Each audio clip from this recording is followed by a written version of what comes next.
Hello मेरी प्यारी YouTube family, कैसे हो आप? Good evening. आशा करती हूँ आप बहुत अच्छी तरीके से होंगे। तो फ्रेंड्स, मैं आ गई हूँ गुलरिया बनाने के लिए, जो होली की तैयारी करना है। तो चलते हैं, होली की तैयारी कर लेते हैं। तो फ्रेंड्स, मैं आ गई हूँ छत पे और अपने काम में लग गई हूँ। तो अभी मैं गुलरिया की जो माला होती हैं वो बना रही हूँ, और ये बहुत महत्वपूर्ण होती है ये सब चीज़ें, और नियम से सब चीज़ें की जाए तो बहुत अच्छा होता है। और वैसे तो ये जो गुलरियाँ होती हैं वो गोबर से ही बनाई जाती है, जो आपको दिख रही होंगी। और काफ़ी टाइम से, मतलब दादी नानी के ज़माने से ही ये सब चीज़ें चल रही हैं, तो उसी चीज़ को हम फॉलो कर रहे हैं। और बस ये है कि जैसे किसी के घर में होली का दहन होता है और आंगन में होता है, छत पे होता है, तो इस तरीके से ही मतलब होलिका दहन किया जाता है, होलिका जो के तैयार किया जाता है, जो मैं आपके साथ आगे शेयर करूंगी। तो मैं अभी होली की ही तैयारी कर रही हूँ, होलिका माता की बनाने की तैयारी कर रही हूँ। तो यहाँ मेरी गुलरियाँ की माला बन चुकी है, और ऐसे ही मैं 3 से 4 लेयर बना दूँगी, जिससे क्या है उनका शेप बन जाएगा। जितनी आप ऊंची बनाना चाहें तो उतनी ऊंची बना सकते हैं। और कॉलोनी में मतलब एक जगह पे बड़ी बड़ी होली सजाई जाती है, उनकी पूजा की जाती है, तो वो कॉलोनी के हिसाब से बनाया जाता है और सेलिब्रेशन भी किया जाता है। तो हम छोटा सा सेलिब्रेशन करते हैं, जो मैं आपके साथ बाद में शेयर करूँगी अगली वीडियो में हो सकेगा तो। और बस ये है कि कोई कोई कंडे, बड़े बड़े कंडे बना के भी बनाते हैं। और बस यही है कि मैं कहना चाहती हूँ कि बस होली अपनी जो तैयारी है वो अच्छी तरीके से कीजिएगा। तो फ्रेंड्स, पहले जैसी होली मतलब अभी खिलती नहीं है, सेलिब्रेशन नहीं किया जाता है कहीं कहीं। और हो सकता है कि यहाँ कॉलोनी के हिसाब से ही हमको ऐसा लग रहा है कि जब भी हम बटालियन में रहते थे इससे पहले तो सेलिब्रेशन होता था। इस टाइम पे ये है कि सब अपनी अपनी जगह पे सेलिब्रेट करते हैं।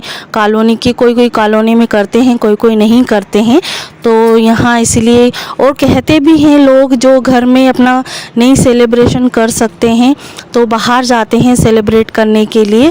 तो यहाँ बोला जाता है कि अपने घर में ही होली दहन करना चाहिए।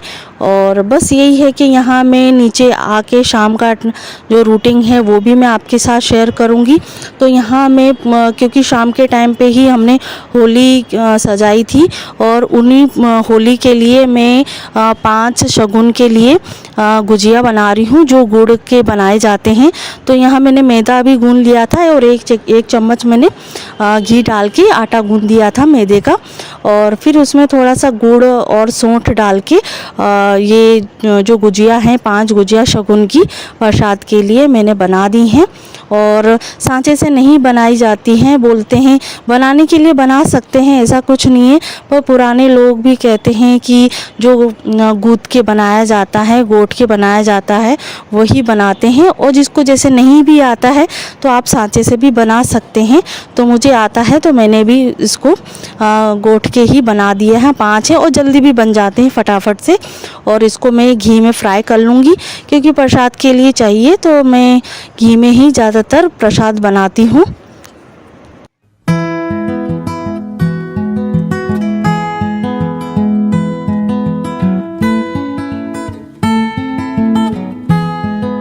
फ्रेंड्स, मैंने प्रसाद बना लिया है, और उसके बाद मैंने सजाई है पूजा की थाली, होली की पूजा की थाली। तो यहाँ मैंने प्रसाद रख दिया है, जो मैंने गुजिया बनाए थे अपने हाथों से। और अपने हाथों से बनाने का ही अलग स्वाद भी होता है, अलग श्रद्धा होती है। और यहाँ मैंने गुलरियाँ बनाई थी, और ये पिछले साल की गुलरियाँ हैं, जो बोलते हैं कि साल भर तक रखना पड़ती है। और वही 5 गुलरियाँ मैंने और स्टोर करके रखी है, वो अगले साल के लिए, साल भर के लिए रखना होती है। यहाँ धूप बत्ती, चावल, कुमकुम, हल्दी और दिया मैंने सजा दिया है। और चावल, नारियल, और भी नारियल हैं जो मैंने गोबर से बनाए थे, वो भी हैं। और गुलाल है, क्योंकि गुलाल भी उनको खिलाएंगे और मतलब खेलेंगे उनके साथ।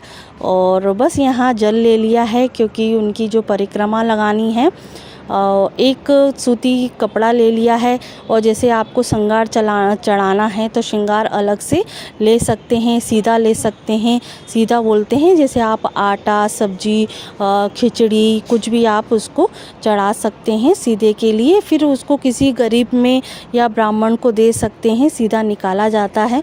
और कोई भी पुण्य काम करने के लिए, कुछ भी पूजा के लिए चौक पूरना बहुत ज़रूरी होता है।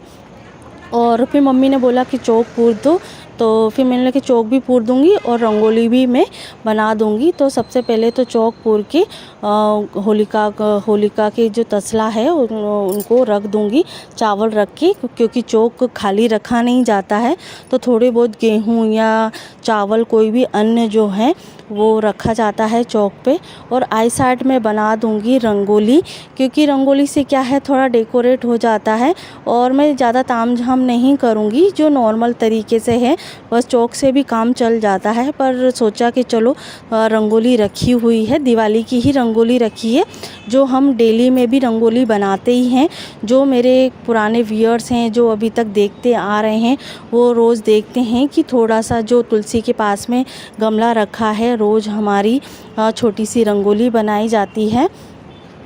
तो यहाँ बस जो जल का लोटा में लेके आई थी, उससे हम 5 या 7 परिक्रमा लगाएंगे और वही पानी को मैं तुलसी में डाल दूँगी, क्योंकि शाम का टाइम है। पर उनको शाम के टाइम पे हाथ नहीं लगाना है तुलसी को, और बस जल चढ़ा देना है।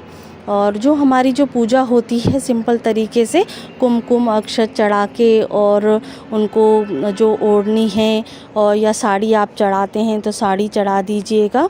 और यहाँ मैंने छोटा सा जो कतरन है वो रख लिया है, और बस यहाँ दिया धूप बत्ती दिखा के और उनको भोग लगा के फिर प्रसाद के रूप में सभी को बांट देंगे। तो एक एक गुजिये में एक एक कोर हमने होलिका पे चढ़ाया है, और यहाँ रोली धागा भी चढ़ाया है। एक तरीके से कच्चा धागा भी लोग चढ़ाते हैं, मतलब जिसके यहाँ चलता है उसके हिसाब से। तो यहाँ मैंने रोली धागा भी चढ़ाया है, और यहाँ कुमकुम अक्षत लगा के उनकी आरती कर ली जाएगी।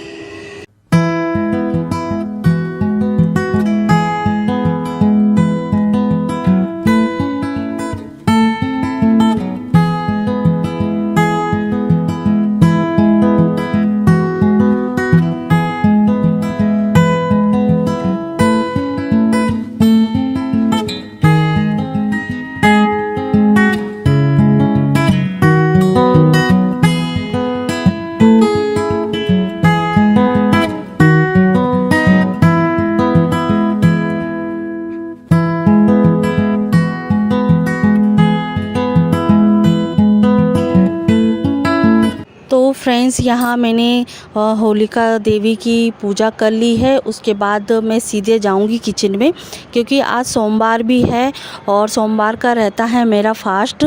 और मैं सब्ज़ी बना के आ गई हूँ, उसके बाद ही मैंने पूजा की है, क्योंकि फिर मेरे लिए लेट हो जाता है। फिर भी 9:30 बजे के आसपास हो गया था।